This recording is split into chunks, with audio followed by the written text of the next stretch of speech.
प्रदेश में लोकसभा के चुनाव साल 2024 में होने वाले हैं, लेकिन इसकी तैयारियों में बीजेपी अभी से जुटी हुई है।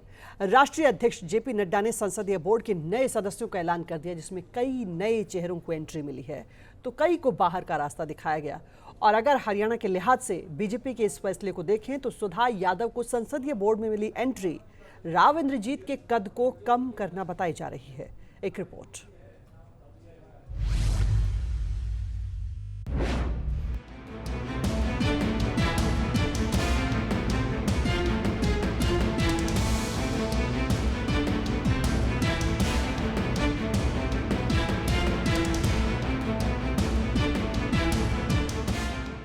कहते हैं कि राजनीति में कुछ भी ऐसे ही नहीं होता है।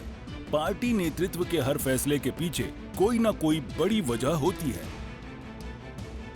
लोकसभा चुनाव से पहले जब बीजेपी के राष्ट्रीय अध्यक्ष जेपी नड्डा ने संसदीय बोर्ड के नए सदस्यों के नाम का ऐलान किया तो हर कोई हैरान रह गया।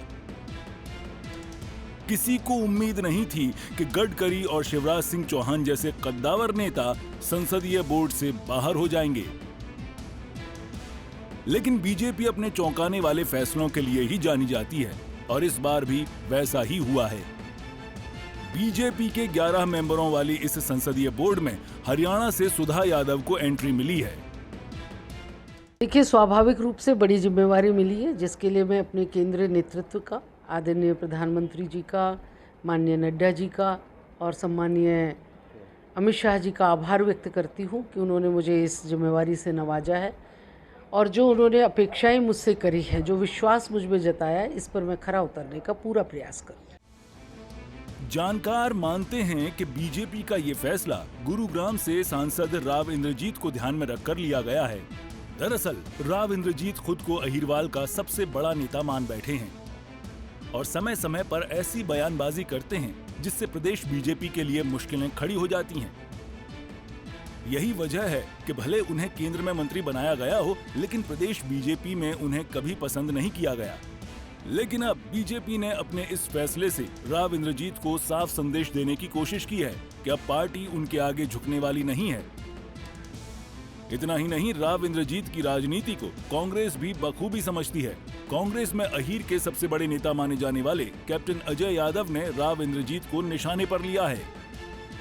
पता नहीं जयचंद कौन है, या तो राव इंद्रजीत बता दे जयचंद कौन है, या रणधीर सिंह कापड़ेवास बता दे, या अरविंद जी बता दें कि असली जयचंद कौन है। मुझे तो इतना पता है कि राव इंद्रजीत जो है वो उन्होंने हमेशा राजनीति ये वो करी है जिसे कहते हैं स्वार्थ की राजनीति। कांग्रेस छोड़ के गए, जब देखी मोदी जी की हवा हो रही तो कांग्रेस छोड़ दी। आज बीजेपी को भी कोस रहे हैं। अब मुझे नहीं पता जयचंद कौन है। हालांकि इसमें कोई शक नहीं है कि राव इंद्रजीत दक्षिणी हरियाणा की अहिरवाल बेल्ट में मजबूत पकड़ रखते हैं और इस बेल्ट में अभी तक उनके कद का कोई दूसरा नेता नहीं हुआ है।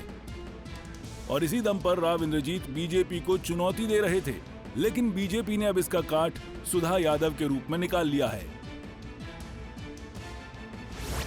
बता दें कि संसदीय बोर्ड में इकलौती महिला सुधा यादव को जगह मिली है।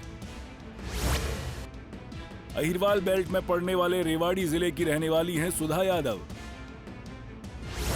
कारगिल में शहीद बीएसएफ के डिप्टी कमांडेंट सुखबीर यादव की पत्नी हैं सुधा यादव। सुधा यादव अहिरवाल में राव इंद्रजीत के विरोधी गुट से ताल्लुक रखती हैं। और सबसे बड़ी बात यह है कि साल 1999 के लोकसभा चुनाव में सुधा यादव गुरुग्राम सीट से राव इंद्रजीत को हरा चुकी हैं। उस समय राव इंद्रजीत कांग्रेस के दिग्गज नेताओं में से एक थे, जबकि सुधा यादव का बीजेपी के टिकट पर पहला चुनाव था। राजनीति के जानकार मानते हैं कि राव इंद्रजीत पर बीजेपी का ये पहला चाबुक नहीं है। इसके पहले भूपेंद्र यादव की एंट्री भी इसी रणनीति का हिस्सा था। बता दें कि पिछले साल दक्षिण हरियाणा से ही ताल्लुक रखने वाले भूपेंद्र यादव को मोदी सरकार में मंत्री बनाया गया है।